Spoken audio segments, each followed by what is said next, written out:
ഹരി ഓം. എല്ലാവർക്കും നമസ്കാരം. വളരെ സന്തോഷം ഇങ്ങനെ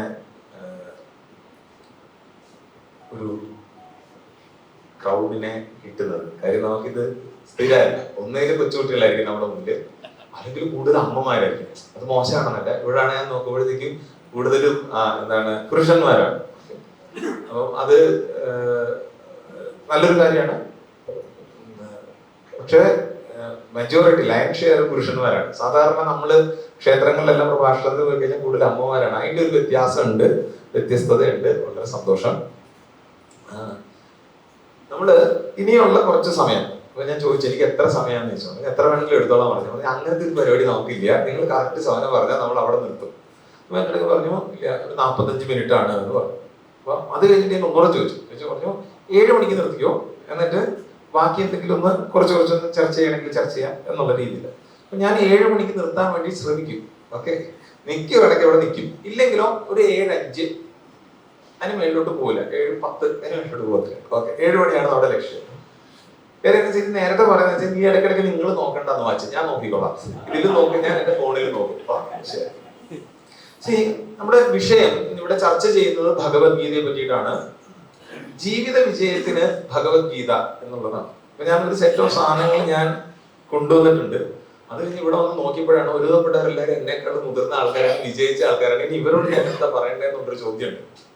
എങ്കിലും ഈ കാര്യം ഏത് തരത്തിലുള്ള, ഏത് തലത്തിലുള്ള, ഏത് തുറയിലുള്ളവരിലേക്കും കൃത്യമായിട്ട് കമ്മ്യൂണിക്കേറ്റ് ചെയ്യാൻ പറ്റുന്നതായിട്ടുള്ള ഒരു കൃതിയാണ്, അല്ലെങ്കിൽ അത്രയും ഡീപ്പായിട്ടുള്ള ഒരു സബ്ജക്റ്റ് ആണ് ഭഗവത്ഗീത കൈകാര്യം ചെയ്യുന്നത് എന്നുള്ളത് കൊണ്ട് തന്നെ നമുക്ക് അതിൽ കൂടെ ഒരുമിച്ച് ചിന്തിച്ചു പോകാം എന്നുള്ളതാണ്.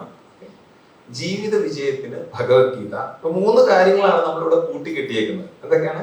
ഒന്ന് ജീവിതം, വേറൊന്ന് വിജയം, ഒന്ന് ഭഗവത്ഗീത. ഇത് 3 നമ്മൾ നോക്കി കാണണം. അപ്പം ഈ ഒരു ഗ്രൂപ്പിന്, പ്രത്യേകിച്ച് ഇത്രയും പ്രൗഢമായിട്ടുള്ള ഒരു ഗ്രൂപ്പിനോട് എന്താണ് ഭഗവത്ഗീത എന്ന് പറഞ്ഞു തരേണ്ട കാര്യമുണ്ടോ? ഇല്ല. നമ്മളെല്ലാവരും കണ്ടിട്ടുണ്ട് എന്താണ് ഭഗവത്ഗീത എന്നുണ്ട്. എങ്കിലും എന്റെ അടുത്ത വിഷയത്തിലേക്ക് കണക്ട് ചെയ്യേണ്ടത് കാരണം എന്റെ രീതിക്കൊന്ന് ഭഗവത്ഗീത പറയേണ്ടതിന്റെ ആവശ്യകതയുണ്ട്. അപ്പം ഫിലോസഫിക്കലി, ടെക്നിക്കലി നമ്മൾ ഭഗവത്ഗീത എന്താണ് എന്ന് സംസാരിക്കുകയാണെങ്കിൽ ആചാര്യന്മാർ പറയും പ്രസ്ഥാനത്രയത്തിൽ ഒന്നാണ് ഭഗവത്ഗീത എന്ന് പറയും. പ്രസ്ഥാനത്രയത്തിൽ ഒന്നാണ്. എന്താണ്? അടിസ്ഥാന ഗ്രന്ഥങ്ങളിൽ ഒന്നാണ്. പ്രത്യേകിച്ച് വേദാന്തത്തില് പ്രസ്ഥാനത്രയം എന്ന് പറഞ്ഞാൽ, ത്രയം എന്ന് കേൾക്കുമ്പോൾ തന്നെ നമുക്ക് 3 അതില് എന്തൊക്കെയാണ്? ഉപനിഷത്തുണ്ട്, ഭഗവത്ഗീതയുണ്ട്, ബ്രഹ്മസൂത്രമുണ്ട്. അതിലൊന്നാണ് ഭഗവത്ഗീത എന്ന് നമുക്കറിയാം. അപ്പം ഈ പ്രസ്ഥാനത്രയം എന്തൊക്കെയാണെന്ന് ചോദിക്കുമ്പോഴാണ് ഉപനിഷത്ത്, ബ്രഹ്മസൂത്രം, ഭഗവത്ഗീത എന്ന് പറയുക. എന്താണെന്ന് ചോദിച്ചാൽ പ്രസ്ഥാനത്രയം എന്താണ്? നമ്മളെ ഓരോരുത്തരെയും നമ്മുടെ ലക്ഷ്യത്തിലേക്ക് എത്തിക്കുകയാണ് പ്രസ്ഥാനം ചെയ്യുക എന്നാണ് ഈ പ്രസ്ഥാനത്രയം.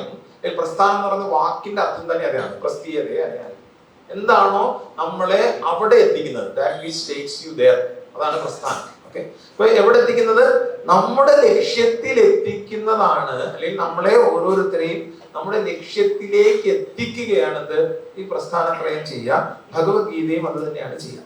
ഉടനെ ഭഗവത്ഗീത എന്താണ് ചോദിക്കുന്നതിനേക്കാൾ ഉപരി നമ്മുടെ ലക്ഷ്യത്തിൽ എത്തിക്കുക, ലക്ഷ്യത്തിലേക്ക് പോവുക എന്നെല്ലാം പറയുന്ന സമയത്ത് ചോദ്യം വരും, എന്താണ് ലക്ഷ്യം എന്നുള്ള ചോദ്യം വരും. ഓക്കെ, അപ്പം ഇവിടെ സൂചിപ്പിച്ച പോലെ തന്നെ സ്വാമിജി ഒരു ആധ്യാത്മിക പ്രഭാഷണം നടത്തും. ഇപ്പൊ എല്ലാവരും പ്രിപ്പയർ ആയി ഇതിന്, ആധ്യാത്മിക പ്രഭാഷണത്തിന്. അപ്പൊ ആധ്യാത്മിക പ്രഭാഷണം കേൾക്കുന്ന ഗ്രൂപ്പില് എന്താണ് ലക്ഷ്യം എന്ന് ചോദിച്ചു കഴിഞ്ഞാൽ നമ്മൾ കൃത്യമായിട്ട്, പ്രത്യേകിച്ച് വേദാന്തം കേൾക്കുന്നവരാണെങ്കിൽ അവർ പറയും മോക്ഷമാണ് നമ്മുടെ ലക്ഷ്യം എന്ന് പറയും. ഓ, സ്വാമി സ്ഥിരം ടോപ്പിക്കിലേക്ക് വന്നു, എന്താണ്? മോക്ഷമാണ്. നമ്മള് മോക്ഷം എന്നുള്ള കട്ടി വാക്കുകളോ, അല്ലെങ്കിൽ ജീവൻ മുക്തി, അല്ലെങ്കിൽ ക്രമമുക്തി, വിദേഹമുക്തി ഇത്യാദി ടെക്നിക്കൽ ടൈമിലേക്കൊന്നും പോകുന്നില്ല. സാധാരണ രീതിയിൽ എന്തായി മോക്ഷം എന്നതുകൊണ്ട് ആചാര്യന്മാർ ഉദ്ദേശിക്കുക എന്ന് പറയാം. കാര്യം അതിലേക്കാണ് നമുക്ക് എത്തേണ്ടത്. സന്തോഷത്തോടുകൂടി ഇരിക്കുക, സമാധാനത്തോടുകൂടി ഇരിക്കുക. എങ്ങനെ? വേറെ ഒന്നിന്റെയും ആവശ്യമില്ലാതെയും നമുക്ക് സന്തോഷത്തോടുകൂടി ഇരിക്കാം. ഈ സന്തോഷം എന്ന് പറയുന്നത്, ഞാൻ വാക്ക് പറയുന്ന സമയത്ത് സ്കോളേഴ്സ് ആയിട്ടുള്ള, അല്ലെങ്കിൽ മുതിർന്ന ആചാര്യന്മാര് ചിലപ്പോൾ വഴക്ക് പറയാൻ കാര്യമുണ്ട്. കാര്യം എന്താ വെച്ചാൽ സന്തോഷം നമ്മളെ ചിലപ്പോൾ തെറ്റിദ്ധരിക്കും. കാര്യം എന്താ? സന്തോഷം എന്ന് പറയുമ്പോൾ എനിക്ക് എന്തെങ്കിലും കിട്ടുമ്പോൾ വേറെ എന്തെങ്കിലും ഒരു കാര്യമായിരിക്കും എന്റെ സന്തോഷത്തിന്റെ ആലംബനം. ഈ സന്തോഷം ഞാൻ ഉദ്ദേശിക്കുന്നത് ആനന്ദം എന്ന് തന്നെയാണ്. പക്ഷെ എങ്കിൽ കൂടെ എന്താണ്? സന്തോഷം എന്ന് പറയാൻ, മനസ്സിലാക്കാൻ, നമുക്ക് പറയാനും മനസ്സിലാക്കാനുള്ള എളുപ്പത്തിന് വേണ്ടിയിട്ടാണ്. എങ്ങനത്തെ സന്തോഷമാണ്? വേറെ ഒന്നുമില്ല എങ്കിലും എനിക്ക് സന്തോഷത്തോടുകൂടി തൃപ്തിയോടുകൂടി ദുഃഖമില്ലാതെ എന്താണ് ഇന്നത്തെ പിള്ളേർ പറയുന്നത് ചില്ലായിട്ട് ഇരിക്കാൻ പറ്റുക എന്നുള്ളതാണ്. എന്താ മോക്ഷം? മോക്ഷം എന്ന് പറഞ്ഞാൽ വേറൊന്നിന്റെയും ആവശ്യമില്ലാതെ നമ്മള് തൃപ്തിയോടുകൂടി ഇരിക്കുക എന്നുള്ളതാണ്. ഇത് എങ്ങനെ സാധിക്കുള്ളൂ? നമ്മൾ സത്യത്തിൽ പൂർണ്ണനാണ്, ഞാൻ ആരാണെന്ന് കൃത്യമായിട്ട് വ്യക്തമായിട്ട് അറിയുകയും അനുഭവിക്കുകയും ചെയ്യുമ്പോൾ മാത്രമേ നമുക്കിത് പറ്റുള്ളൂ. പറയുമ്പോൾ നമുക്ക് 2 മിനിറ്റിൽ ഇത് പറയാമെങ്കിലും ചിലപ്പോൾ നമ്മുടെ ജീവിതം മുഴുവൻ എടുക്കുന്ന ഒരു പ്രോസസ്സാണ് ഈ ഒരു തലത്തിലേക്ക് എത്തുക എന്നുള്ളത്. അപ്പം നമ്മുടെ ഓരോരുത്തരുടെയും ജീവിത ലക്ഷ്യം എന്താണ്? സന്തോഷത്തോടെ ഇരിക്കുക എന്നുള്ളതാണ്. നമ്മുടെ ഓരോരുത്തരുടെയും ജീവിത ലക്ഷ്യം എന്ന് പറയുന്നത് സന്തോഷത്തോടു കൂടി ഇരിക്കുകയാണ്, ആനന്ദത്തോടു കൂടി ഇരിക്കുകയാണ് എന്നുള്ളതാണ്. ഭഗവത്ഗീത പ്രസ്ഥാനത്രയത്തിൽ ഒന്നായതുകൊണ്ട് തന്നെ ഭഗവത്ഗീത നമുക്ക് ചൂണ്ടിക്കാണിക്കുന്നതും ഇത് തന്നെയാണ്. ഇതിലേക്ക് നമ്മൾ ഇനി വരും. ഇത് വേറൊരു രീതിയിൽ ഭഗവത്ഗീത എന്താണെന്ന് നോക്കിയാൽ പല രീതിയിൽ നമ്മൾ ഇൻട്രൊഡക്ഷൻ കൊടുക്കും ഭഗവത്ഗീതയ്ക്ക്. ഗീതാ ധ്യാന ശ്ലോകത്തിലെ ആദ്യത്തെ ശ്ലോകം ഞാൻ ഇവിടെ ചൊല്ലിയല്ലോ. അപ്പൊ അതിലെന്തായിരുന്നു? ഓം പാർത്ഥായ പ്രതിബോധിത ഭഗവത നാരായണേന സ്വയം, കഥയൊക്കെ എല്ലാവർക്കും അറിയാം. അപ്പൊ ഇവിടെ ഗീതയിലെ ഗുരു ശ്രീകൃഷ്ണനാണ്, ഭഗവാൻ ശ്രീകൃഷ്ണനാണ്. എന്താ ശ്രീകൃഷ്ണന്റെ പ്രത്യേകത? പൂർണ്ണാവതാരാണ്, 8ാമത്തെ 9ാമത്തെ അവതാരാണ്, ഇതൊക്കെ നമ്മൾ പറയും. പക്ഷെ ഞാൻ ശ്രീകൃഷ്ണനെ കാണുന്നത് വേറൊരു രീതിയിലാണ്. എന്താന്ന് വെച്ചാല് എല്ലായ്പ്പോഴും ഒരേപോലെ നിൽക്കാൻ പറ്റുന്നവരാണ് ശ്രീകൃഷ്ണൻ.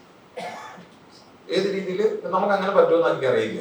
എന്താ കാര്യം? അതായത് ശ്രീകൃഷ്ണന് ഇപ്പൊ ഫിസിക്കലി എടുക്കുകയാണെന്ന് നോക്കാം. അദ്ദേഹം ഏറ്റവും ഈ പറഞ്ഞ കണക്ക് മോശം സ്ഥിതിയിലും ജീവിച്ച ഒരാളാണ്. അത് ഗോകുലത്തില് കാര്യത്തൊഴുത്തില് ചാണകത്തിന്റെ മണത്തോടുകൂടി ചാണകത്തിന്റെ ഇടയിലായിരിക്കും പുള്ളി കഴിഞ്ഞിരിക്കുക. സീരിയലിൽ കാണിക്കുമ്പോഴാണ് മറ്റേ പട്ട് ചേലയൊക്കെ, മനസ്സിലായില്ലേ? അല്ലെങ്കിൽ ചാണകത്തിന്റെ ഇടയിൽ ഗോപാലനാണ്. അവിടെ ജീവിക്കുമ്പോഴും അദ്ദേഹത്തിന് പ്രശ്നമില്ല. ഏറ്റവും ലക്ഷറിയസ് ആയിട്ട് ഒരു രാജകൊട്ടാരത്തിൽ ജീവിക്കാനും അദ്ദേഹത്തിന് പ്രശ്നമില്ല, ഒരേപോലെ നിൽക്കാം. ഇനി അത് മാത്രമല്ല, ഇപ്പൊ ഇമോഷണൽ സ്റ്റാറ്റസ് നോക്കുകയാണെങ്കിലോ, നാട്ടുകാർ മുഴുവൻ കൊണ്ടുപിടിച്ച് കള്ളാന്ന് വിളിച്ച ഒരാളാണ്. അത് വെറുതെ കള്ളാന്ന് ക്യൂട്ട്നെസ്സിന് വേണ്ടിയിട്ട് വിളിക്കുന്നതല്ല. ശമന്തകമണി കട്ടു എന്ന് പറഞ്ഞ് നാട്ടുകാർ മുഴുവൻ ആരോപിക്കുകയും ചെയ്യുന്ന സമയത്തും അവിടെയും ഇദ്ദേഹം ഇങ്ങനെ തന്നെ നിൽക്കും. അതേപോലെ തന്നെ രാജസൂയം നടക്കുന്ന സമയത്ത് അവിടെ ഏറ്റവും ശ്രേഷ്ഠൻ എന്നുള്ള രീതിയിൽ എല്ലാവരുടെയും ബഹുമാനത്തിന് അർഹനായിട്ട് നിൽക്കാനും പറ്റുന്ന ഒരാളാണ്. ഇത് നോക്കി, ഒരു റേഞ്ച് നോക്കിക്കേ. അതല്ല, ഈ പറഞ്ഞ കണക്ക് കൊച്ചിലെ 3 ദിവസം പ്രായമുള്ളപ്പോ തൊട്ട് ഏറ്റവും ഭീകരരായിട്ടുള്ള അസുരന്മാരെയോ അല്ലെങ്കിൽ രാക്ഷസന്മാരെയൊക്കെ പതിച്ച് വന്ന ആള് ചിലപ്പോ തോറ്റു കൊടുക്കേണ്ട സമയത്ത് ജരാസന്ധനെ കണ്ടിട്ട് ഓടിയിട്ടുണ്ട്. മനസ്സിലായില്ലേ? അതായത് ലൈഫിന്റെ ഏത് തരത്തിലുള്ള, അത് ഫിസിക്കൽ ആയിക്കോട്ടെ, ഇമോഷണൽ ആയിക്കോട്ടെ, ഈവൻ ഇന്റലക്ച്വൽ ആയിക്കോട്ടെ, അതല്ല ഈ പറഞ്ഞ പോലെ വിജയവും പരാജയവും ആയിക്കോട്ടെ, ആ അപ്സ് ആൻഡ് ഡൗൺസിനെ കൃത്യമായിട്ട് മനസ്സിലാക്കിയ ഒരാളാണ് ഇവിടെ ഭഗവത്ഗീതയിലെ ഗുരു. ഇനിയോ ശിഷ്യൻ ആരാണ്? അർജുനാണ്. അർജുനനെ കേട്ടേക്കുന്ന ഒരു ചീത്ത പേരെന്താണെന്നറിയോ? അർജുനൻ, നമ്മളെല്ലാരും കാര്യം പറഞ്ഞ് കേട്ടുള്ള ശീലാണ് തളർന്നിരുന്ന അർജുനൻ, തേർത്തട്ടിൽ തളർന്നിരുന്ന അർജുനൻ, തളർന്നിരുന്ന അർജുനൻ. അതെ, അർജുനൻ തളർന്നിരുന്നു. പക്ഷെ അതിനു മുമ്പ് ഒരു അർജുനൻ ഉണ്ടായിരുന്നു. എന്തായിരുന്നു അർജുനൻ?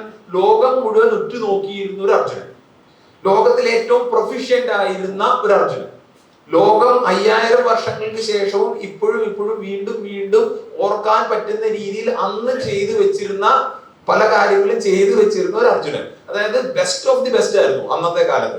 ആലോചിച്ച് നോക്കിയേ, രാജാക്കന്മാർക്ക് എല്ലാവർക്കും ഇങ്ങനെ കൊണ്ട് സ്വന്തം മക്കളെ കെട്ടിക്കണം എന്നായിരുന്നു അന്നത്തെ കാലത്ത്.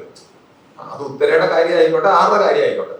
ഓക്കെ, അങ്ങനെയുള്ള ഒരു അർജുനൻ ഒരു പ്രത്യേക സിറ്റുവേഷനിലേക്ക് വന്ന സമയത്ത്, ജീവിതത്തിലെ ഒരു സിറ്റുവേഷനെ നോക്കിക്കണ്ട സമയത്ത് പടക്ക് എന്ന് പറഞ്ഞ് വീഴും. ഏറ്റവും ബെസ്റ്റ് ആയിട്ടുള്ള ആള് വീണ സമയത്ത് ലോകത്തിന്റെ എല്ലാ തരത്തിലുള്ള അപ്സ് ആൻഡ് ഡൗൺസിനെ കണ്ട ഒരാള് പറഞ്ഞു കൊടുക്കുന്നതാണ് ഭഗവത്ഗീത. അതായത് ഏറ്റവും പ്രാക്ടിക്കൽ ടിപ്പായിരിക്കും എന്ന് പറയാൻ വേണ്ടിയിട്ടാണ് ഈ പറഞ്ഞു വെക്കുന്നത്. ഇനിയോ ഇതാരെ എഴുതിയത്? വേദവ്യാസനാണ് എഴുതിയത്. ചില്ലറക്കാരനല്ല വേദവ്യാസി. അദ്ദേഹത്തിനെ പറ്റി പറയാനാണെങ്കിൽ, നമ്മളിവിടെ പറഞ്ഞു തുടങ്ങാനാണെങ്കിൽ ഇന്നോ നാളെ മറ്റന്നാളോ ഒന്നും തീരില്ല. കാര്യം ഭാരതമായിട്ട് ഇവിടുന്ന് നിൽക്കുന്നുണ്ടെങ്കിൽ, അറിവിൽ രമിക്കുന്നവരായിട്ട് ഭാരതീയരെ ഇന്നും അറിയുന്നുണ്ടെങ്കിൽ, ഇവിടുത്തെ ജ്ഞാനശാഖയില് ഏറ്റവും കൂടുതൽ കോൺട്രിബ്യൂഷൻസ് നൽകിയ ഒരാൾ, അങ്ങനെ നമുക്ക് പറഞ്ഞു നിർത്താനൊന്നും പാടില്ല. ഇപ്പൊ ഞാൻ പ്രസ്ഥാനത്രയം പറഞ്ഞില്ലേ, ഒരു ഉപനിഷത്തുക്കളായിക്കോട്ടെ, ഭഗവത്ഗീത ആയിക്കോട്ടെ, ബ്രഹ്മസൂത്രം ആയിക്കോട്ടെ, ഇതിൽ മൂന്നിലും അദ്ദേഹത്തിന്റെ ഇടപെടലുണ്ട്.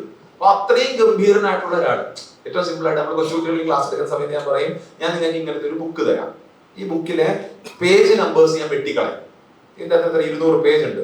ഈ പേജ് നമ്പേഴ്സ് ഞാൻ വെട്ടിക്കളഞ്ഞിട്ട് ഈ പേജ് ഓരോന്നോരോന്നായിട്ട് തന്നിട്ട് ഞാൻ നിങ്ങളൊക്കെ പറയാണ്, 1ാമത്തെ പേജ് തൊട്ട് 200ാമത്തെ പേജ് വരെ നിങ്ങൾക്ക് അറേഞ്ച് ചെയ്യാൻ പറ്റുമെന്ന് ചോദിച്ചു കഴിഞ്ഞാൽ നമുക്ക് ഭഗവത്ഗീത പഠിച്ച ആൾക്കാർക്ക് ചിലപ്പോൾ പറ്റില്ല. ആ സമയത്താണ് വേദവ്യാസി എൻറ്റയർ വേദത്തിനെ കമ്പയർ ചെയ്തു, കാറ്റഗറൈസ് ചെയ്തു, എഡിറ്റ് ചെയ്തു. ഏത് തരത്തിലുള്ള മേധയായിരിക്കും, അറിവായിരിക്കും. അത് മാത്രമല്ല, അടുത്ത തലമുറയിലേക്ക് ഇതിനെ പകർത്താൻ വേണ്ടിയിട്ട് ഇദ്ദേഹം ചെയ്തു, അദ്ദേഹം അതിനെ ഒരു ഇൻസ്റ്റിറ്റ്യൂഷണലൈസ് ചെയ്തു. ഇന്ന ശിഷ്യന്മാരെ വെച്ച് പഠിപ്പിച്ചു. ഒരു വിഷനറി ലീഡർ ആയിരുന്നു. അങ്ങനെയുള്ള വേദവ്യാസിയാണ് ഭഗവത്ഗീത പറഞ്ഞു കൊടുത്തത്. അപ്പം ശ്രീകൃഷ്ണൻ ബെസ്റ്റ് ആയിരുന്നു, അർജുനൻ ബെസ്റ്റ് ആയിരുന്നു, ഇത് എഴുതിയ വേദവ്യാസി ബെസ്റ്റ് ആയിരുന്നു. പിന്നെ ഭഗവത്ഗീത എവിടെ ഉള്ളത്? മഹാഭാരതത്തിന്റെ മധ്യത്തിൽ. ലോകം കണ്ടതിൽ വെച്ച് ഏറ്റവും കൃത്യമായ, ഏറ്റവും ഗംഭീരമായിട്ടുള്ള, ഇതുവരെ വന്നതിൽ ഏറ്റവും മഹത്തരമായിട്ടുള്ള കൃതി എന്ന് പറയപ്പെടുന്ന ഭഗവത്ഗീത. പറയും വ്യാസോച്ഛിഷ്ടം ജഗത് സർവം. ഇപ്പോഴും നമ്മള് അടുത്തിടയ്ക്കും കുറച്ച് നാൾ 5-6 വർഷമായിട്ടാണ് ബാഹുബലിക്ക് ഇറങ്ങുമ്പോൾ, സിനിമയിൽ ഇറങ്ങുന്ന സമയത്ത് വീണ്ടും ആ മഹാഭാരതത്തിന്റെ ത്രെഡ് പിടിച്ചിട്ടാണ് എന്ത് ഇന്ത്യയിലെ ഏറ്റവും വലിയ പണം വാരി പടം പോലും ഇറങ്ങാണ്. അതായത് ഇന്നും ഏറ്റവും റെലവെന്റ് ആയിട്ട് നിൽക്കുന്നതായിട്ടുള്ള മഹാഭാരതത്തിന്റെ എസൻസ്, മധ്യഭാഗത്തുള്ള അല്ലെങ്കിൽ എസൻസ് ആയിട്ടുള്ള ഭഗവത്ഗീതയാണ് നമ്മൾ ചർച്ച ചെയ്യുക.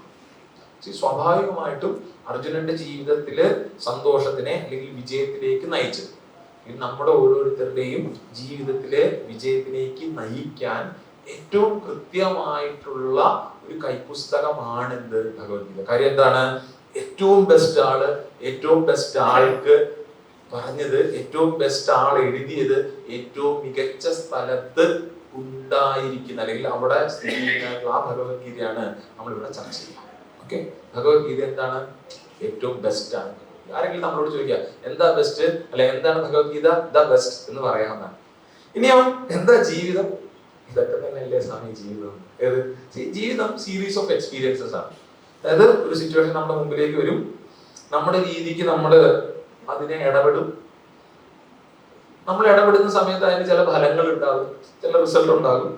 അത് അനുകൂലമാണെങ്കിൽ ആ ഫലം നമുക്ക് സുഖത്തിനെ നൽകും, പ്രതികൂലമാണെങ്കിൽ ആ ഫലം നമുക്ക് ദുഃഖത്തിനെ നൽകും. ഇതാണ് ബേസിക്കലി നമ്മുടെ ജീവിതം. ആചാര്യന്മാർ പറയുന്നതാണ് ജീവിതം സീരീസ് ഓഫ് എക്സ്പീരിയൻസ് ആണ്.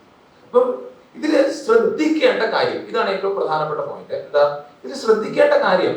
നമ്മുടെ മുമ്പിലേക്ക് വരുന്ന സിറ്റുവേഷൻസ് അല്ല ആക്ച്വലി ഈ സുഖ ദുഃഖങ്ങളെ നിർവചിക്കുക. മറിച്ച് നാം എങ്ങനെയാണ് അതിനെ നോക്കിക്കാണുന്നത് എന്നുള്ളതാണ് ആക്ച്വലി അത് നമുക്ക് സുഖമാണോ ദുഃഖമാണോ എന്ന് തീരുമാനിക്കും. ഇവിടെ AC ഉണ്ടോ? ഇല്ല. ഉണ്ടോ? ഇല്ല. ഇവിടെ AC ഉണ്ടെന്ന് വെക്കുക. സപ്പോസ് നല്ല കട്ടിക്ക് തണുപ്പിട്ട് വെച്ചിരിക്കാന്ന് വെച്ചു. ഇതിലിരിക്കുന്ന ഇപ്പൊ AC എന്ന് പറയുന്ന ആ ഒരു സിറ്റുവേഷൻ, AC ഇടുക. നമ്മളിവിടെ കുറച്ച് മുമ്പ് സിനിമ ശങ്കരൻ പരിപാടി നടത്തുമ്പോൾ ഞങ്ങളൊന്ന് അനുഭവിച്ച കാര്യം, ചില ആൾക്കാർക്ക് AC വേണ്ട, ചില ആൾക്കാർക്ക് AC മതി, അങ്ങനെയാണ്. അപ്പൊ ഇവിടെ AC വരുന്നു, കൺട്രോൾ ചെയ്യാനുള്ള ഒരു ഓപ്ഷൻ ഇല്ല എങ്കിൽ ചില ആൾക്കാർ പറയും കുറയ്ക്കാൻ പാടില്ല എന്ന് പറയും. AC എന്ന് പറയുന്ന ആ ഒരു സിറ്റുവേഷൻ, ആ ACയുടെ തണുപ്പിന്റെ ആ സിറ്റുവേഷൻ ചില ആൾക്കാർക്ക് അത് ഭയങ്കര ബുദ്ധിമുട്ടാണ്, ചില ആൾക്കാർക്ക് അത് വേണം. അപ്പൊ അവിടെ AC അതിനെന്തെങ്കിലും ചെയ്തിട്ടുണ്ടോ? ഇല്ല. ഈ ഒരു സിറ്റുവേഷൻ നമ്മുടെ മുമ്പിലേക്ക് വരുന്ന സമയത്ത് നമ്മൾ എങ്ങനെ അതിനെ നോക്കിക്കാണുന്നു, അതിനോട് നമ്മൾ എങ്ങനെ ഇടപെടുന്നു എന്നുള്ളതാണ് സുഖദുഃഖങ്ങളെ എന്താണ് നിർവചിക്കുക എന്നുള്ളത് മനസ്സിലാക്കുക. അതിനനുസരിച്ചിട്ടാണ് നമ്മുടെ ജീവിതം എന്ത് സുഖമാണോ ദുഃഖമാണോ എന്നത് തീരുമാനിക്കപ്പെടുക. സത്യം. ഓക്കെ. തണുപ്പ് കാലത്ത് നമുക്ക് ചൂടുവെള്ളം വേണം കുടിക്കാൻ, ചൂട് കാലത്ത് നമുക്ക് തണുപ്പ് വെള്ളം കുടിക്കാം. ഈ തണുപ്പ് ചൂടുവെള്ളം അതിങ്ങനെ മാറിക്കൊണ്ടേയിരിക്കുന്നതാണ്. നമ്മൾ എങ്ങനെ അതിനെ നോക്കി. അപ്പം ജീവിതം സുഖകരം വിജയകരമാകണമെങ്കിൽ നമ്മള് പുറത്തുള്ള സാധനങ്ങളിലല്ല അഡ്ജസ്റ്റ് ചെയ്യേണ്ടത്.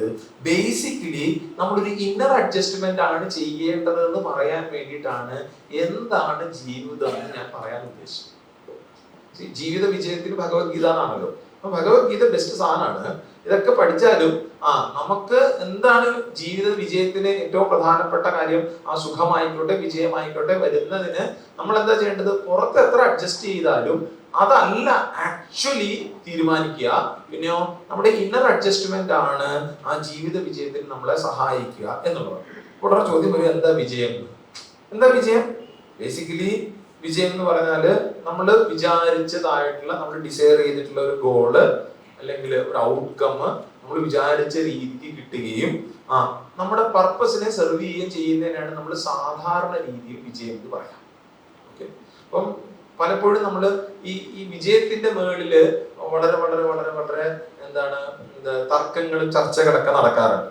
അത് ആഗ്രഹിച്ച ലക്ഷ്യത്തിലെത്തി വിജയമായി എന്ന് പറയും. പക്ഷെ അവിടെ സന്തോഷമില്ലെങ്കിൽ അത് വിജയമാണോ? ആണോ? അല്ല എന്നല്ല നിങ്ങൾ പറയും. അതാണ്, അതൊരു ചർച്ചയുടെ ഡിബേറ്റബിൾ ടോപ്പിക്കാണ്. നമ്മൾ ഞെട്ടിക്കുന്ന വാർത്തയിൽ അത്രയും ഉയർന്നു നിൽക്കുന്ന ഫീൽഡിൽ നിൽക്കുന്ന ആൾക്കാർ ഒരു സുപ്രഭാതത്തിൽ ആത്മഹത്യ ചെയ്തു. എന്തിന് ഇവരത്തെ ആത്മഹത്യ ചെയ്ത കാര്യം? അവർക്കൊരു സമാധാന സുഖമില്ലായിരുന്നു. നമ്മുടെ കണ്ണിൽ അവർ വിജയിച്ച ആൾക്കാരാണ്. അപ്പൊ എന്താ ആക്ച്വലി വിജയം? സത്യത്തിൽ വിജയം, പ്രത്യേകിച്ച് ആധ്യാത്മികമായിട്ട് കൂടെ നമ്മൾ നോക്കുന്ന സമയത്ത് നമുക്ക് സമാധാനത്തോടുകൂടി സുഖത്തോടു കൂടി നിൽക്കുക എന്നുള്ളതാണ്. അതിന്റെ അർത്ഥം ഒരിക്കലും ഇതെനിക്കൊരു 45 മിനിറ്റിൽ നിർത്തേണ്ട ടോപ്പിക് ആയതുകൊണ്ട് മാത്രമാണ് ഞാൻ ഇത്ര പെട്ടെന്ന് ഇതിലേക്ക് വന്നിരിക്കുക. അതിന്റെ അർത്ഥം നമ്മൾ ലോകത്തിൽ നേടേണ്ടതായിട്ടുള്ളതിനെയൊക്കെ നേടാതിരിക്കലല്ല. വീണ്ടും അതുകൊണ്ടാണ് അർജുനനാണ് ഏറ്റവും കൃത്യമായിട്ടുള്ള ഉദാഹരണം. അർജുനൻ പറഞ്ഞ ഞാനിതൊക്കെ ഉപേക്ഷിച്ചിട്ട് ഹിമാലയത്തിൽ പോയി ഇരുന്നോളാന്ന് പറഞ്ഞപ്പോ ഭഗവാൻ പറഞ്ഞു അത് വേണ്ടാന്ന് പറഞ്ഞു. പിന്നെ എന്താണ്? നീ ഇപ്പൊ ഇവിടെ എന്ത് ചെയ്തു? ജയിച്ചാലും തോറ്റാലും യുദ്ധം ചെയ്യുക എന്നുള്ളതാണ്. അതായിരുന്നല്ലോ അർജുനൻ കൊടുത്ത ഉപദേശം. എന്താണെങ്കിലും വിജയം എന്താണ് ആക്ച്വലി നമ്മൾ ഡിഫൈൻ ചെയ്യുകയാണെങ്കിൽ, വിജയം എന്ന് പറഞ്ഞാൽ സത്യത്തിൽ വിജയം എന്താണ്? ഞാൻ നേടുന്ന കാര്യങ്ങളിൽ ഞാൻ വിചാരിച്ച കാര്യം നേടിയിട്ട് അതെനിക്ക് ഏറ്റവും സമാധാനത്തോടുകൂടി സുഖമായിട്ട് എനിക്ക് ഇരിക്കാൻ പറ്റുന്നത് തന്നെയാണ് വിജയം. വീണ്ടും ഓർക്കുക, ഈ വിജയം എന്ന് പറയുന്നത് ചിലപ്പോൾ ഒരു ഔട്ടർ അഡ്ജസ്റ്റ്മെന്റ് അല്ല. ആക്ച്വലി സ്പീക്കിംഗ് അതൊരു ഇന്നർ അഡ്ജസ്റ്റ്മെന്റ്. ഈ ഇന്നർ അഡ്ജസ്റ്റ്മെന്റ് ആണ് ഭഗവത്ഗീത നമ്മുടെ മുമ്പിലേക്ക് വെക്കുന്നത്. എങ്ങനെ വെക്കുന്നത്? ഭഗവത്ഗീതയിലെ ഏറ്റവും പ്രധാനപ്പെട്ട ശ്ലോകമായിട്ട് ആചാര്യന്മാർ പറയുന്നതും കാണുന്നതും ഒക്കെ ഭഗവത്ഗീതയിലെ 1ാമത്തെ ശ്ലോകമാണ്. ഏത് ശ്ലോകം? ധർമ്മക്ഷേത്ര കുരുക്ഷേത്ര അല്ല, ഞാൻ പറ്റിച്ചു. കാര്യം എന്താ? നമ്മൾ 1ാമത്തെ ശ്ലോകം എന്താ? ധർമ്മക്ഷേത്രേ കുരുക്ഷേത്രേ സമവേദായുത്സവ എന്ന് പറഞ്ഞ് ധൃതരാഷ്ട്ര മഹാരാജാവ് പറയുന്നതായിട്ടുള്ള ശ്ലോകത്തിനെ പറ്റി പറയും. പക്ഷെ ഭഗവാന്റെ ആദ്യ ഉപദേശമാണ് പലപ്പോഴും ആചാര്യന്മാർ ഭഗവത്ഗീതയിലെ ആദ്യ ശ്ലോകമായിട്ട് പറയും. ഭഗവാന്റെ ആദ്യ ഉപദേശം വീണ്ടും 2ാമത്തെ അധ്യായത്തിന്റെ 2ാമത്തെ ശ്ലോകമല്ല, കളൈബ്യമാസ്മകപാർത്ത ആ ശ്ലോകമായിട്ടല്ല. പിന്നെയോ അർജുനൻ 2ാമത്തെ അധ്യായത്തില് ശിഷ്യനായിട്ട് സറണ്ടർ ചെയ്തതിന് ശേഷം ഭഗവാനോട് പറയും, ഭഗവാനെ ഞാൻ ധർമ്മസമ്മൂഢചേതനാണ്, എനിക്ക് ധർമ്മം എന്താണെന്ന് അറിയത്തില്ല, ഞാൻ സൂപ്പർ കൺഫ്യൂസ്ഡ് ആണ്. ഓക്കെ, ധർമ്മസമ്മൂഢചേതനാണ്, സൂപ്പർ കൺഫ്യൂസ്ഡ് ആണ്. എനിക്ക് എന്തിനാണോ ശ്രേയസിനെ തരുന്നത്, എനിക്ക് എന്തിനാണോ വിജയത്തിനെ തരുന്നത്, നീ എനിക്കതിനെ പറഞ്ഞു തരുന്നതാണ്. ഇങ്ങനെ ചോദിക്കുന്ന അർജുനോട് ഭഗവാൻ കൊടുക്കുന്ന ആദ്യ ഉപദേശം എന്താ? അശോച്യാനന്യശോചസ്ത്വം പ്രജ്ഞാവാദാംശ ഭാഷസേ ഗതാംശ നാനുശോചന്തി പണ്ഡിതാഃ. ഭഗവത്ഗീതയുടെ ബീജവാക്യമാണ് എന്നാണ്. ഇതിൽ നിന്നാണ് എന്ത്? ഭഗവത്ഗീത തന്നെ ഉണ്ടായിരിക്കുക. ഭഗവാൻ പറയാണ്, അർജുന, നീ ദുഃഖിക്കാൻ അവകാശമില്ലാത്തവരെ ഓർത്ത് ദുഃഖിക്കുന്നു, എന്നിട്ടോ ബുദ്ധിയുള്ളവരെ പോലെ നീ സംസാരിക്കുകയും. യഥാർത്ഥത്തിൽ എന്താണ്? ബുദ്ധിയുള്ളവർ അവര് ജീവിച്ചിരിക്കുന്നവരെ ഓർത്തോ മരിച്ചു പോയവരെ ഓർത്തോ ദുഃഖിക്കാറില്ല. ഇതാണ് ഭഗവാന്റെ ആദ്യ ഉപദേശം. ഫസ്റ്റ് ഉപദേശം ഇതാണ്. ദുഃഖിക്കാൻ അവകാശമില്ലാത്തവരെ ഓർത്ത് നീ ദുഃഖിക്കുന്നു. നമ്മളൊക്കെ ദുഃഖിക്കാറുണ്ടോ? വേണ്ടാത്ത കാര്യത്തിന് തോട്ടി വെച്ച് പിടിക്കും നമ്മള്. ദുഃഖം അതുവഴി പോകുന്ന സാധനത്തിന് നമ്മൾ തോട്ടി കെട്ടി പിടിക്കും. ദുഃഖം എന്ന് പറഞ്ഞാൽ കരച്ചിൽ മാത്രമല്ല കേട്ടോ. ദൈവത്തോട് അങ്ങനെ വിചാരിക്കരുത്. എന്താ? ടെൻഷൻ ആകാം, പേടിയാകാം, വേറൊരാളോട് അസൂയാകാം. ഇതൊക്കെ ഏറ്റവും അവസാനം ദുഃഖത്തിലേക്ക് എത്തുക. മനസ്സിലായില്ലേ?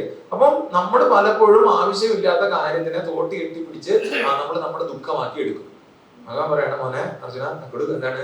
നീ ദുഃഖിക്കാൻ അവകാശമില്ലാത്തവരെ ഓർത്ത് ദുഃഖിക്കുന്നു. എന്നിട്ടോ നീ വളരെ ബുദ്ധിമാനെ പോലെ സംസാരിക്കുകയും ചെയ്യുന്നു. നമ്മളും അങ്ങനെയാണ്. എന്താ? നമ്മുടെ ദുഃഖങ്ങളെ പറ്റി ഞാൻ എന്തുകൊണ്ടാണെന്നറിയോ ഇങ്ങനെ കഷ്ടപ്പെടുന്നത് എന്ന് പറഞ്ഞ് നമ്മൾ ആ ദുഃഖത്തിന് ന്യായീകരണം കൊടുക്കും. ഭഗവത്ഗീതയിലെ ഫസ്റ്റ് സ്റ്റേറ്റ്മെന്റ് ആണ് ബുദ്ധിമാന്മാരെ പോലെ നീ സംസാരിക്കുന്നു. സത്യത്തിൽ ബുദ്ധിമാന്മാരെ അങ്ങനെ സംസാരിക്കില്ല. അതിന്റെ അർത്ഥം എന്താ? നീ മണ്ടനാണെന്ന്. അതാണ്, നീ മൂഢനാണ്, പൊട്ടനാണ് എന്നാണ് എന്റെ താല്പര്യം. ഭഗവാൻ പറയാണ്, ബുദ്ധിമാന്മാരെ പോലെ സംസാരിക്കുന്നത്. യഥാർത്ഥത്തിൽ പണ്ഡിതന്മാർ ആരെ ഓർത്തും ദുഃഖിക്കാറില്ല. നമ്മുടെ സ്കൂളിലെ ഇംഗ്ലീഷ് സെക്കൻഡ് പേപ്പറിന്റെ അകത്തൊരു ചോദ്യം വരുമായിരുന്നു. ഇത്രയും വലിയൊരു പാരഗ്രാഫ് വന്നിട്ട് പറയും 1/3 സംഗ്രഹിക്കും. അങ്ങനെയല്ല നമ്മൾ എഴുതിയിട്ടില്ല പരീക്ഷ.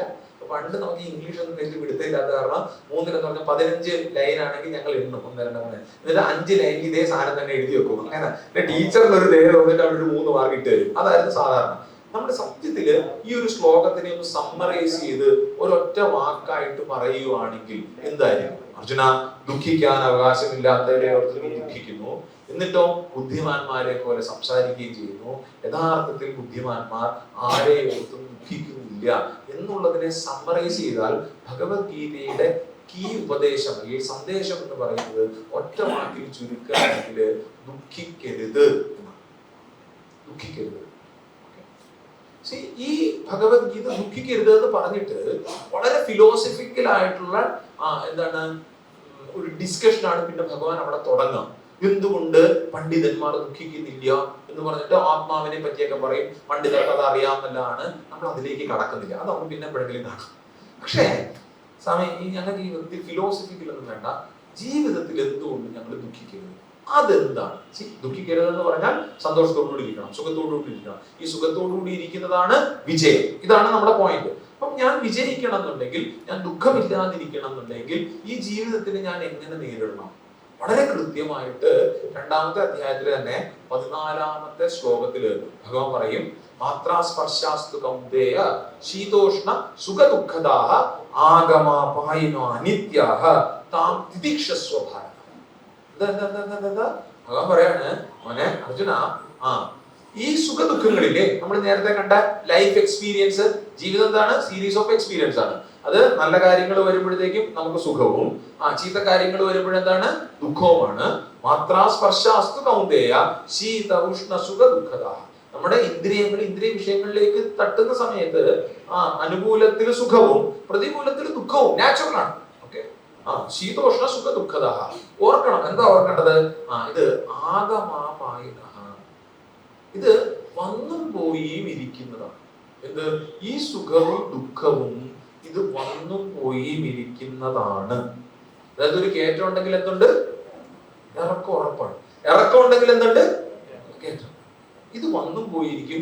ഈ കാര്യത്തിൽ എന്താണ്? ടെൻഷൻ. ഒന്നും ഒരു അവസാനമല്ല. ഇതൊരു അവസാനമല്ല, ഒരു ഡെഡ് എൻഡ് അല്ല നമ്മുടെ ജീവിതം. ഞാൻ ഇപ്പൊ ഇവിടെ വീണാൽ എന്താ? നമ്മൾ എണീക്കുന്ന ബൗൺസ് ബാക്ക്. നമ്മുടെ ആചാര്യന്മാരെ വെച്ച് ആചാര്യന്മാര് ചെയ്തേക്കുന്ന ഗംഭീര ഉദാഹരണങ്ങളില്ലേ? വാൽമീകി ആയിക്കോട്ടെ, തുളസിദാസി ആയിക്കോട്ടെ, അത് കണക്ക് എത്ര പേരെയാണ് എന്താണ് ഏറ്റവും താഴെ കിടന്ന ആൾക്കാരും പടക്ക് എന്ന് പറഞ്ഞ് പൊങ്ങി ഏറ്റവും മഹാത്മാക്കളായത്. നമ്മൾ ഓർക്കുക, ജീവിതത്തിൽ സുഖദുഃഖങ്ങൾ വരുന്ന സമയത്ത് സുഖം വന്നാൽ ദുഃഖം ഇതിന്റെ പുറകെ ഉണ്ടാകും എന്നുള്ള ഒരു ബോധ്യത്തിലാണ് ഞാൻ നിൽക്കുന്നതെങ്കിൽ ഞാൻ ഞെട്ടൂല. പറയുന്നില്ല, ഇടക്കിടക്ക് ഞെട്ടാൻ എനിക്ക് പറ്റില്ല എന്ന് പറയുന്നത് പോലെ നമ്മളെ ഈ ലോകത്തിന്, ഈ അനുഭവങ്ങൾക്ക് നമ്മളെ ഞെട്ടിക്കാൻ പറ്റില്ല. നമ്മളെ ഞെട്ടിക്കാൻ പറ്റാത്തിടത്തോളം കാലം നമ്മൾ സാമ്യാവസ്ഥയിലായി. മനസ്സിലായില്ലേ? ഈ ലോകത്തിന് നമ്മളെ ഞെട്ടിക്കാൻ പറ്റാത്തിടത്തോളം കാലം നമ്മൾ സാമ്യാവസ്ഥയിലായി. നിങ്ങൾ എല്ലാവരും ഉണ്ടല്ലോ, ഒറ്റയടിക്ക് ഇവിടുന്ന് എഴുന്നേറ്റിട്ട് ഇവിടുന്ന് ഇറങ്ങി പോവാണെന്ന് വെച്ചു. എല്ലാവരും കൂടെ 1, 2, 3 സ്റ്റാർട്ട് എന്ന് പറയുന്ന സമയത്ത് നിങ്ങൾ എല്ലാവരും കൂടെ ഇവിടുന്ന് എഴുന്നേറ്റ് ഇറങ്ങി പോവാണെന്ന് വെച്ചു. ഞാൻ എന്ത് ചെയ്യും? ഞാനും പതുക്കെ ഇതൊക്കെ വെച്ച് മടക്കിയിട്ട് ഇറങ്ങിപ്പോകും. കാര്യം ഇതിൽ ഞെട്ടണ്ടാന്ന് ഞാൻ തീരുമാനിച്ചിട്ടുണ്ട്. കാര്യം ഇതിന്റെ അപ്പുറത്തെ സിറ്റുവേഷൻ നമ്മൾ കണ്ടിട്ടുണ്ട്. ചില സ്ഥലത്തൊക്കെ പ്രഭാഷണത്തിലൊക്കെ വിളിച്ചു കഴിഞ്ഞാൽ കസാരയോട് സംസാരിക്കേണ്ടി വരും, ആരും കാണില്ല. കഴിഞ്ഞ ദിവസം എനിക്ക് തിരുവനന്തപുരത്തെ അനുഭവം ഉണ്ടായി. ഒരു ഉത്സവത്തിന് ഞാൻ തിരുവനന്തപുരത്ത് ഇപ്പോൾ ജോയിൻ ചെയ്തേ ഉള്ളൂ. അവിടെ ചെന്നപ്പോൾ പറഞ്ഞു, സ്വാമി ആധ്യാത്മിക പ്രഭാഷണം വരണമെന്ന് പറഞ്ഞു. ഒരു 3/4 മണിക്കൂർ 1 മണിക്കൂർ ഞാൻ ബൈക്കെല്ലാം ഓടിച്ച് അവിടെ ചെന്നപ്പം ഒരു കുഞ്ഞു പോലും ഇല്ല. അത് മാത്രമല്ല, ഒരു 5 കിലോമീറ്റർ ഒരു മൈക്ക് വെച്ചിട്ടുണ്ട്. ഇവര് പറഞ്ഞു, സ്വാമി സംസാരിച്ചോ, ഇതെല്ലാരും കേട്ടോളൂ എന്ന് പറയുന്നില്ല. അപ്പൊ നിങ്ങൾ ഇവിടുത്തെ എഴുന്നേറ്റ് പോയാലും വളരെ സന്തോഷം, എഴുന്നേറ്റ് പോയാലും വളരെ സന്തോഷം. ഈ ഇതൊരു സാധനം ഞാൻ നേരത്തെ എക്സ്പെക്ട് ചെയ്തിട്ടുണ്ടല്ലോ. നിങ്ങൾക്ക് എന്നെ ഞെട്ടിക്കാൻ പറ്റില്ല. ദൈവത്തോർക്ക് ആരെയും ഞെട്ടിക്കാനുള്ള പുതിയ ഐറ്റമായിട്ട് വരരുത്. പക്ഷേ ആലോചിച്ചു, ഞാൻ എന്തിനേയും എക്സ്പെക്ട് ചെയ്തിട്ടാണ് ഇത് വന്നും പോയും ഇരിക്കുന്നതാണ് എന്നുള്ള ബോധ്യം ഉണ്ടെങ്കിൽ ജീവിതത്തിൽ നമ്മളെ ഞെട്ടിക്കാൻ പറ്റത്തില്ല. നമ്മൾ ജീവിതത്തിൽ വിജയിച്ചോണ്ടേയിരിക്കും. ഭഗവാൻ പറയാണ്, ആഗമാപായിന അനിത്യ. പിന്നെയോ ഇത് അനിത്യമാണ്, ഇത് അനിത്യമാണ്, അനിത്യമാണ്. വളരെ ഗംഭീരമായിട്ടുള്ള ഒരു കഥയുണ്ട്. നിങ്ങളെ കേട്ടിട്ടുണ്ടോന്ന് എനിക്ക് കേട്ടിട്ടുണ്ടായിരിക്കും. കാര്യം സത്സംഗങ്ങളെല്ലാം നടക്കുന്ന സ്ഥലങ്ങളാണ്, മാനേജ്മെന്റ് ക്ലാസ്സുകൾ നടക്കുന്ന സ്ഥലങ്ങളാണ്. അവരൊക്കെ ഇത് ചറപറ ഉപയോഗിക്കുന്ന കഥയാണ്. മറ്റേ കുതിരയുടെ കഥ അറിയാവോ? ഒരാൾക്ക് ഒരു ഗ്രാമീണ കുതിരയെ കിട്ടിയ കഥ അറിയാവോ?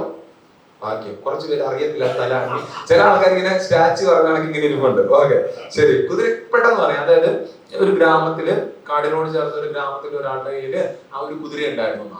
ഒരു ദിവസം തോറ്റി ആ കുതിര കൂടിന്റെ അകത്തൊന്നും അല്ലെങ്കിൽ ആ കയറ് പൊട്ടിച്ച് ഓടി കാട്ടിലേക്ക് പോയി. ഉടനെ അയാളുടെ കൂട്ടുകാരൊക്കെ കൂടെ വന്നിട്ട് പറഞ്ഞു, അയ്യോ കഷ്ടമായി പോയല്ലോ, കാര്യം എന്നാ അങ്ങേക്ക് ആകെ കൂടെ ഉണ്ടായിരുന്ന ഒരു കുതിരയാണ്, അത് ഓടിപ്പോയില്ലേന്നോ. അപ്പൊ ഇദ്ദേഹം പറഞ്ഞു, എന്താ സംഭവിച്ചല്ല നല്ലതിന്, ഒരു കുഴപ്പമില്ല എന്ന് ഇദ്ദേഹം സമാധാനത്തോടുകൂടി ഇരുന്നതാണ്. 2-3 ദിവസം കഴിഞ്ഞപ്പോൾ എന്ത് ചെയ്തു, ഈ കുതിര കാട്ടിൽ പോയിട്ട് വേറൊരു കുതിരയുമായിട്ട് വന്നു. അപ്പൊ ഇങ്ങനെ ആണല്ലോ അപ്പൊ 2ാമത്തെ കുതിര. അപ്പൊ നാട്ടുകാരെല്ലാം കൂടെ വന്നു, ചേട്ടന്റെ ഒരു ഭാഗ്യം, എന്താണ് ഒരു കുതിരയെ കൂടെ കിട്ടിയില്ലായിരുന്നു. അപ്പോഴും ഇങ്ങനെ പറഞ്ഞ് എന്താ സംഭവിച്ചെല്ലാം നല്ലതിന്, ഇങ്ങനെ ഇരിക്കട്ടെ, എല്ലാം ഭഗവാന്റെ ഇച്ഛ എന്ന് പറഞ്ഞു. അപ്പൊ എന്ത് ചെയ്തു, പുതിയ കുതിര വന്നല്ലോ. അപ്പൊ ഈ കുതിരയെ ആരെങ്കിലും ഒന്ന് പരിശീലിക്കണം. ഉടനെ ഇദ്ദേഹത്തിന്റെ മോൻ എന്ത് ചെയ്തു, ആ പുതിയ കുതിരയുടെ മേളിൽ കയറി അതിനെ മെലിക്കാനുള്ള ശ്രമം നടത്തിയ സമയത്ത് കുതിര കുടങ്ങി കയറി എറിഞ്ഞു, കൈയും കാലും ഒടിഞ്ഞു. ഉടനെ നാട്ടുകാരെല്ലാം കൂടെ പിന്നെ വന്നിട്ട് പറഞ്ഞു, ചേട്ടാ കഷ്ടമായി പോയല്ലോ, മോന്റെ കൈയും കാലൊക്കെ ഒടിഞ്ഞില്ലേ, എന്ത് ചെയ്യും? ഇദ്ദേഹം പറഞ്ഞെന്താ, എല്ലാം ഭഗവാന്റെ നിശ്ചയം, നല്ലതല്ലേ എന്ന് പറഞ്ഞു. അപ്പൊ ആൾക്കാർ ഇയാൾ എന്താണെങ്കിലും നോക്കുന്നുണ്ട്. കുറച്ച് കഴിഞ്ഞപ്പോഴാണ് ഇതൊരു രാജ്യം ഈ രാജ്യത്തിനെ ആക്രമിക്കും എന്നാണ്. ഇങ്ങനെ ആക്രമിക്കുന്ന സമയത്ത് നാട്ടുകാരെ എല്ലാവരെയും പിടിച്ച് രാജാവ് സൈന്യത്തിൽ ചേർക്കുക. ഈ മോന്റെ കൈയും കാലും ഒടിഞ്ഞിരിക്കുന്നത് കാരണം ഇവനെ ചേർത്തില്ല. അപ്പൊ ഈ നാട്ടിൽ ഇവൻ മാത്രമേ മിച്ച കിടക്കുള്ളൂ. കട്ടിലിൽ ഇങ്ങനെ കിടക്കുകയാണെങ്കിലും ജീവനോടുണ്ടോ അവിടെ, മനസ്സിലായില്ലേ? അവിടെ നാട്ടുകാരെല്ലാം കൂടെ പിന്നെ വന്നിട്ട്, ചേട്ടന്റെ ഒരു ഭാഗ്യം. ഇപ്പൊ ഇങ്ങനെ പറഞ്ഞു, എന്താ എല്ലാം ഭഗവാൻ. ഇങ്ങനെ നമുക്ക് വേണമെങ്കിൽ കഥ നീട്ടാം. ആകുമ്പോൾ 7 മണി വരെ സമയമുള്ളത് കാരണം ഞാൻ കഥ നീട്ടുന്നില്ല. വേണമെങ്കിൽ ഇത് നമുക്ക് ആഡ് ചെയ്യാം. ഓക്കെ, ഇതിങ്ങനെ വന്നും പോയി ഇരിക്കും. ഈ ബോധ്യത്തിലാണ്, ഈ ഫിലോസഫിയിലാണ് ഞാൻ ലോകത്തിനെ നോക്കിക്കാണുന്നത് എങ്കിൽ നമ്മുടെ ജീവിതം വിജയം. മാത്രാസ്പർശാസ്തു കൗന്ദേയ ശീതോഷ്ണ സുഖദുഃഖദാഃ ആഗമാപായിനോ അനിത്യാഃ താം തിതിക്ഷസ്വ. നീ അതിനെ അനുഭവിക്കും. എന്താ തിതിക്ഷ? നീ പ്രതീകാരമില്ലാതെ അപ്രതീകാരപൂർവം ചിന്താ വിചാരമില്ല. എന്താണ് തിദീക്ഷയോടുകൂടി സഹനം സർവദുഃഖാനം. ശ്ലോകത്തിൽ ആദ്യം എനിക്ക് കിട്ടില്ല, അതാണ് സഹനം സർവദുഃഖാന അപ്രതീകാരപൂർവകം ചിന്താ വിലാപരഹിതം സാതിദീക്ഷ. അതാണ് സഹനം സർവദുഃഖാന, എല്ലാ ദുഃഖങ്ങളെ മാത്രമല്ല സുഖങ്ങളെയും. എന്താണ് സഹനം? സഹിക്കുക. എങ്ങനെ സഹനം സർവദുഃഖാന അപ്രതീകാരപൂർവകം. ചില ആൾക്കാരുണ്ട് സഹിക്കും, എന്നിട്ട് ഇങ്ങനെ ഉള്ളിൽ നീറിയിരിക്കും. അങ്ങനല്ല, എന്റെ നേരെ ഇത് വന്നു, എനിക്ക് വേറെ എന്തെങ്കിലും ഓപ്ഷൻ ഉണ്ടോ? ഇല്ല. വളരെ കൃത്യമായിട്ട് അതിനെ സ്വീകരിക്കുക. പിന്നെ അടുത്തത് എന്താ ചെയ്യാൻ പറ്റുക എന്ന് ചിന്തിക്കുക. സഹനം സർവദുഃഖാന അപ്രതീകാരപൂർവം ചിന്താ വിലാപരഹിതം. അനാവശ്യമായിട്ട് അതിനെപ്പറ്റി ചിന്തിച്ചുകൊണ്ടിരിക്കാതെ, അതിനെപ്പറ്റി വിലപിക്കാതെ അതിനെ സഹിക്കും. തിദീക്ഷ. ഈ തിദീക്ഷ നമ്മളെ മുന്നോട്ട് ഇത് ആണ് ഭഗവത്ഗീത നമ്മുടെ മുമ്പിലേക്ക് ജീവിത വിജയത്തിൽ വെക്കുന്ന ഏറ്റവും പ്രധാനപ്പെട്ട കാര്യം. നമ്മളെല്ലാവരും ജീവിതത്തിൽ വിജയിച്ചിട്ടുണ്ടോ? ഇത്ര കാലം ജീവിച്ചില്ലേ? വിജയിച്ചത് കൊണ്ടാണ് നമ്മൾ ഓരോരുത്തരും ഇവിടെ വന്നത്. വളരെ രസകരമായിട്ട് ഒരു കാര്യം ഞാൻ കേട്ടിട്ടുണ്ട്. നമ്മളെല്ലാം ആദ്യം തന്നെ ഒന്ന് വിജയിച്ചത് കൊണ്ടാണ് നമ്മൾ ഈ കുട്ടിയായിട്ട് ജനിച്ചതെന്ന്. ആ കഥ അറിയാമോ? ആയിരങ്ങൾ ഓടിയ ഓട്ടത്തില് ഒന്നാമനായിട്ട് വന്നതുകൊണ്ടാണ് നമുക്ക് ഈ ജീവിതം തന്നെ കിട്ടിയതെന്ന്. പിന്നെ നമ്മൾ ഓരോ സമയം ഇന്നിവിടെ ഇപ്പൊ ഇങ്ങനെ ഇരിക്കുന്നുണ്ടെങ്കിൽ ഓരോ തവണയും നമ്മൾ ജീവിതത്തിൽ വിജയിച്ച് തന്നെയാണ് വന്നത്. ഓക്കെ, പിന്നെന്താണ്, ആ വിജയത്തിനെ നമുക്ക് കൃത്യമായിട്ട് റെക്കഗ്നൈസ് ചെയ്യാൻ പറ്റുന്നില്ല എന്നുള്ള ഒരു പ്രശ്നം മാത്രമേ ഉള്ളൂ. ഭഗവത്ഗീത കൃത്യമായിട്ട് പറയും, അല്ലെങ്കിൽ ആധ്യാത്മിക ശാസ്ത്രങ്ങളെല്ലാം പറയും. എന്താണ് വിജയം നമ്മൾ നോക്കി കാണേണ്ടത്? അതെ, പുറത്തുള്ള ബെനിഫിറ്റ്സ് എന്തൊക്കെയാണ് തീർച്ചയായിട്ടും വേണം, ഞാൻ അങ്ങനെ ഇല്ല എന്ന് പറഞ്ഞിട്ടേ ഇല്ല. പക്ഷെ വിജയം സത്യത്തിൽ വിജയമാകുന്നത് എന്താണ്? നമ്മുടെ ഉള്ളില് അഡ്ജസ്റ്റ് ചെയ്യപ്പെടും. ഒരിക്കൽ കൂടെ ഭഗവത്ഗീതയുടെ ആ ഒരു പ്രധാനപ്പെട്ട ശ്ലോകം പറഞ്ഞു നിർത്താം. എന്താ ശ്ലോകം? അശോച്യാനന്യശോചസ്ത്വം പ്രജ്ഞാവാദാംശ ഭാഷസേ ഗതാസൂനഗതാസൂശ്ച നാനുശോചനം. അർജുന, എന്താണ് കാര്യമില്ല. ഇതിനെ വളരെ പ്രാക്ടിക്കലായിട്ട് ചിന്മയാനന്ദ സ്വാമിജി ഇംഗ്ലീഷിലേക്ക് തർജ്ജമയല്ല, ആക്ച്വലി ഗുരുദേവന്റെ ഒരു കൊട്ടേഷൻ ആക്കിയതാണ്. ആക്ച്വലി ഇതാണ് എൻ്റെ ഒരു ഇൻസ്പിറേഷൻ. ഗുരുദേവൻ പറയും, ശ്രീമാൻ സ്വാമി പറയും, to weep is folly and to smile is wisdom, keep smiling. എന്തുള്ള സംഭവം? ടു വീപ്പ് ഈസ് ഫോളി എന്ന് പറഞ്ഞാൽ കരഞ്ഞോണ്ടിരിക്കുക എന്ന് പറയുന്നത് മണ്ടത്തരാണ്. And to smile is wisdom, പുഞ്ചിരിക്കുക എന്നുള്ളതാണ് വിവേകം. അതുകൊണ്ട് എന്ത് ചെയ്യണം? Keep smiling. എല്ലാവരും പുഞ്ചിരിച്ചെന്ന് അതാണ്. സി ആധ്യാത്മികത ചിലപ്പോൾ കണ്ടിട്ടില്ലേ, ചില ആൾക്കാർ ഭയങ്കരമായിട്ട് വേദാന്തമൊക്കെ കേട്ട് കഴിയുമ്പോൾ അല്ലെങ്കിൽ ആധ്യാത്മികരായി കഴിയുമ്പോൾ ഒരു ചിരിക്കാൻ മറന്നു പോകുന്ന, അപ്പൊ അവരെന്ത് ആധ്യാത്മികതയാണ് പഠിച്ചത് നമുക്കറിയില്ല. ഈ ലോകത്തിൽ നിന്ന് എന്ത് പ്രശ്നങ്ങൾ വന്നാലും ആ ലോകത്തിനെ നോക്കി പുഞ്ചിരിക്കാൻ നമുക്ക് പറ്റുമോ എന്നുള്ളതാണ് നമ്മുടെ വിജയത്തിന്റെ മാനദണ്ഡം. ഒരു വളരെ വൈറലായിട്ടുള്ള ഒരു മീമുണ്ട്. അതായത് ഫസ്റ്റ്, സെക്കൻഡ്, തേർഡ്, മറ്റേ വിക്ടറി സ്റ്റാൻഡില് ഒന്നാം ഇതിൽ നിൽക്കുന്ന ഒരു കൊച്ചൻ ഇങ്ങനെ വെറുതെ നിൽപ്പുണ്ട്. മൂന്നാം സ്ഥാനം കിട്ടിയ ഒരു കുട്ടി അവന്റെ സർട്ടിഫിക്കറ്റ് വെച്ച് ഇങ്ങനെ വിജയത്തോടുകൂടി ആഹ്ലാദത്തോടെ ഇരിക്കുന്ന ഒരു മീമുണ്ട്. പിന്നെ അത് ആരാ സത്യത്തിൽ വിജയിച്ചത്? മറ്റേ വിഷമിച്ചിരിക്കുക. കാര്യം എനിക്കൊന്നും അവന്റെ റെക്കോർഡ് ബ്രേക്ക് ചെയ്യാൻ പറ്റില്ല എന്ന് തോന്നുന്നു. എന്താണ്? ഈ ലോകത്തിൽ നിന്ന് പല പല പല പല കാര്യങ്ങൾ നമ്മുടെ മുമ്പിലേക്ക് വന്നു. അതിനെ ഓർത്ത് നമ്മൾ വീപ്പ് ചെയ്യണോ, അതോ എന്ത് തന്നെ നമ്മുടെ നേരെ വന്നാലും അതിനെ നോക്കി നമുക്ക് പുഞ്ചിരിക്കാൻ പറ്റുമോ എന്നുള്ളതാണ് ചോദ്യം. നമ്മൾ എപ്പോഴാണോ ലോകത്തിനെ നോക്കി പുഞ്ചിരിക്കുന്നത്, ലോകത്തിലെ പ്രശ്നങ്ങളില് നമ്മൾ ഡിസ്റ്റർബ്ഡ് ആകാതെ, അതിൽ ദുഃഖിക്കാതെ, കരയാതിരിക്കുന്നത്, അവിടെയാണ് വിജയം.